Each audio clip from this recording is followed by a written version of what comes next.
আসসালামু আলাইকুম প্রিয় এসএসসি পরীক্ষার্থী ভাইয়া আপুরা, তোমাদের আজকের ক্লাসে স্বাগতম। আমরা আজকে ত্রিকোণমিতিক অনুপাতের সংক্ষিপ্ত প্রশ্ন নিয়ে কয়েকটা আলোচনা করব এবং যে প্রশ্নগুলো তোমাদের পরীক্ষায় আসার জন্য খুবই গুরুত্বপূর্ণ।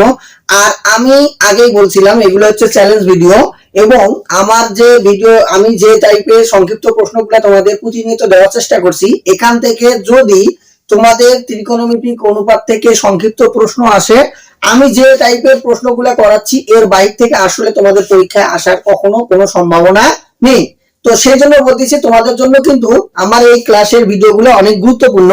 আর যারা আমার পূর্বের ভিডিওগুলো দেখো নাই তারা আমার ইউটিউব চ্যানেলেও দেখতে পারবা, আমার ফেসবুক পেজে পূর্বে যে ভিডিওগুলো আমি আপলোড করেছি সেই ভিডিওগুলো যদি তোমরা দেখো তাহলে সব ভিডিওই পেয়ে যাবে আশা করি। আজকে আমরা 11 নম্বর প্রশ্নটা আলোচনা করার চেষ্টা করব। 11 নম্বর প্রশ্নটাতে বলছে দেওয়া আছে থিটা সমান হচ্ছে 30 ডিগ্রি। তো থিটা সমান যদি 30 ডিগ্রি হয় তাহলে বলছে দেখাও যে 2 থিটা। তাহলে বাম পক্ষে লিখবো, বাম পক্ষে হচ্ছে tan 2 থিটা, tan 2 থিটা। তাহলে খেয়াল করি tan 2 থিটার মান হচ্ছে 30 ডিগ্রি, তাহলে এটা আসবে হচ্ছে tan 60 ডিগ্রি। tan 60 ডিগ্রি মান কত? tan 60 ডিগ্রি মান হচ্ছে √3। তো আমি ডান পক্ষ এইভাবে বের করব। ডান পক্ষটাতে বলছে যে 2 tan theta divided by 1 minus tan square theta. তাহলে এখানে যদি আমরা এই 2 tan হচ্ছে থিটার মান হচ্ছে 30 ডিগ্রি, তাহলে tan স্কয়ার 30 ডিগ্রি। তাহলে খেয়াল করব 2 tan 30 ডিগ্রি মান হচ্ছে 1/√3, তাহলে 1 মাইনাস 1/√3 তার উপরে স্কয়ার। তাহলে এটাকে লিখতে পারবো 2√3, আর নিচে এটা 1 মাইনাস 1/3। তাহলে এটাকে কি লেখা যায়? এটাকে লেখা যাবে 2/√3 ডিভাইডেড বাই 3 হচ্ছে লসাগু করলে 3 থাকে, তাহলে 3 মাইনাস 1। তাহলে এটাকে আমরা লিখতে পারবো হচ্ছে 2√3।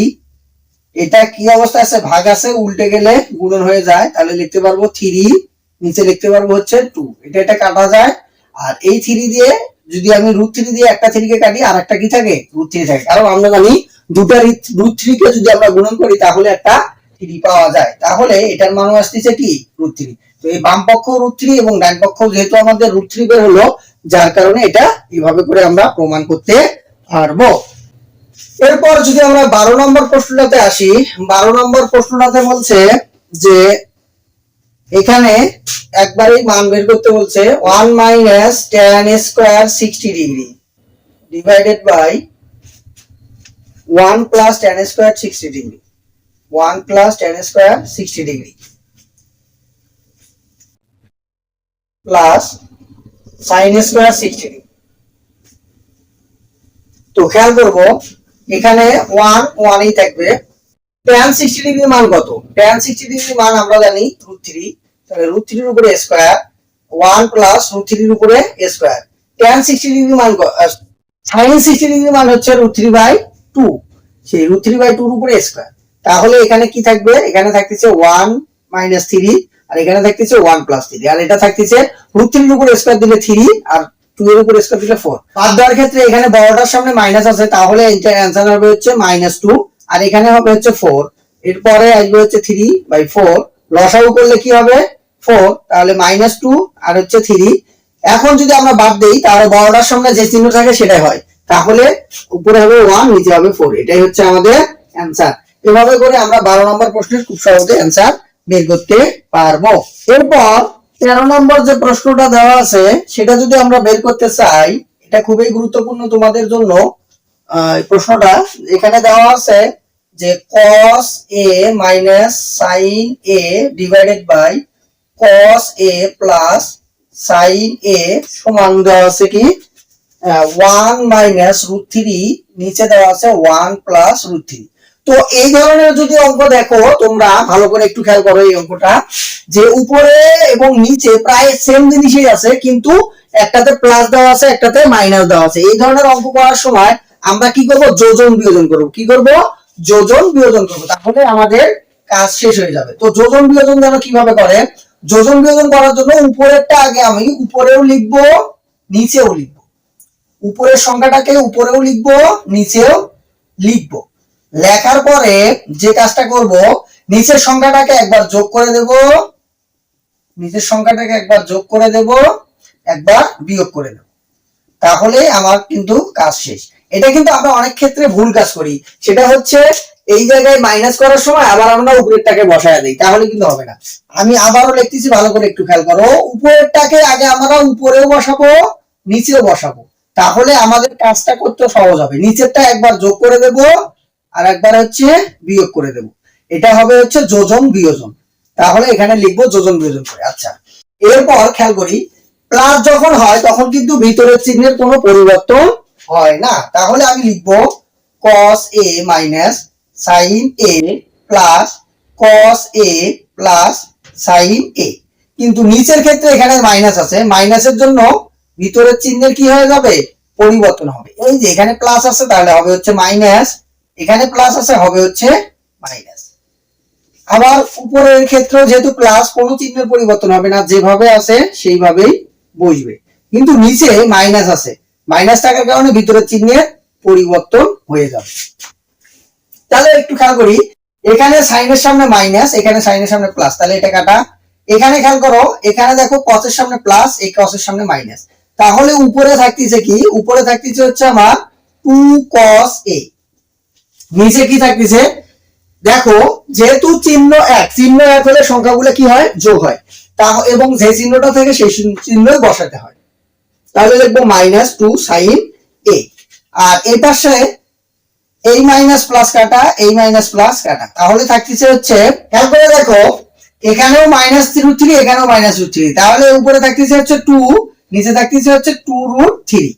তো এই 2 যদি কেটে দেই, এই মাইনাস এই মাইনাস এই 2 যদি আমরা কেটে দেই, তাহলে কি থাকতেছে উপরে, উপরে থাকতেছে হচ্ছে cos থিটা, নিচে থাকতেছে হচ্ছে sin থিটা, আর উপরে থাকতেছে 1, নিচে থাকতেছে √3। তাহলে এই যে এটা মানে কি যেন হয়, এটা মানে হয় হচ্ছে cot, cot এর সমান 1/√3। এখন cot কত ডিগ্রির মান 1/√3, cot হচ্ছে cot 60 ডিগ্রির মান হচ্ছে 1/√3। তাহলে এই cot কাটা, তাহলে এ সমান আসবে হচ্ছে 60 ডিগ্রি। এটাই হচ্ছে আমাদের অ্যানসার। এভাবে করে আমরা 13 নম্বর প্রশ্নটার অ্যানসার বের করতে পারবো। এই প্রশ্নটা কিন্তু তোমাদের আসার সম্ভাবনা অনেক বেশি, তো তোমরা এটাকে 3 স্টার দিয়ে রাখতে পারো। এরপর আমরা 14 নম্বর যে প্রশ্নটা লিখবো সেটা একটু যদি দেখি। 14 নম্বর প্রশ্নটা এখানে বলছে যে cot a, cot থিটা সমান 1/√3 দেওয়া আছে, এটা দেওয়া আছে মান। এখান থেকে আমাদের কি বের করতে বলছে, এখান থেকে আমাদের বের করতে বলছে sin 90 ডিগ্রি মাইনাস থিটা। তাহলে খেয়াল করবো, এখান থেকে থিটার মান যদি বের করি, তাহলে cot থিটা সমান cot কত ডিগ্রির মান জানো, 1/√3, cot 60 ডিগ্রি। এটা কাটা, তাহলে অতএব থিটা সমান আমরা জানি 60 ডিগ্রি। তো থিটা সমান যদি 60 ডিগ্রি হয়, আমাকে এখন বের করতে বলছে অতএব প্রদত্ত রাশি। তো প্রদত্ত রাশি কি বলছে, sin 90 ডিগ্রি মাইনাস থিটা। তো sin 90 ডিগ্রি মাইনাস থিটা সমান কি, cos থিটা। তো sin 90 ডিগ্রি মাইনাস থিটা যদি cos থিটা হয়, তাহলে cos থিটার মান হচ্ছে 60 ডিগ্রি। তো cos 60 ডিগ্রি মান জানো কি, cos 60 ডিগ্রি মান হচ্ছে হাফ। তাহলে এটাই হচ্ছে আমাদের অ্যানসার। এভাবে করে আমরা 14 নম্বর প্রশ্নটাও খুব সহজে বের করতে পারবো। এরপর 15 নম্বর যে প্রশ্নটা আছে, এটাও তোমাদের জন্য অনেক গুরুত্বপূর্ণ অঙ্ক, এটাই আমাদের লাস্ট অঙ্ক। এই 15টা অঙ্ক যদি তোমরা ঠিকভাবে করো, আশা করা যায় এখান থেকে তোমরা অবশ্যই সংক্ষিপ্ত প্রশ্ন কমন পাবা। তো 15 নম্বর প্রশ্নটা দেখো, এখানে বলছে যে tan 90 ডিগ্রি মাইনাস a তোমার হচ্ছে 1/√3। এখন এখান থেকে তোমাদের cos এর মান বের করতে বলছে, cos এর মান বের করতে বলছে। তো এটাকে আমরা দুটো ভাবে করতে পারবো, এক 90 ডিগ্রি মাইনাস থিটা দিয়ে যে সূত্রটা আছে সেটা দিয়েও করতে পারবো, আরেকটা জিনিস এটাকে ধরে এভাবেও ক্যালকুলেশন করতে পারবো। তো আমরা সবচেয়ে সহজ যেটা সেটা দিয়ে করি, যেহেতু আমরা 90 ডিগ্রি মাইনাস থিটা সমান জানি, tan 90 ডিগ্রি মাইনাস থিটা সমান হচ্ছে cot থিটা, তাহলে cot a সমান 1/√3।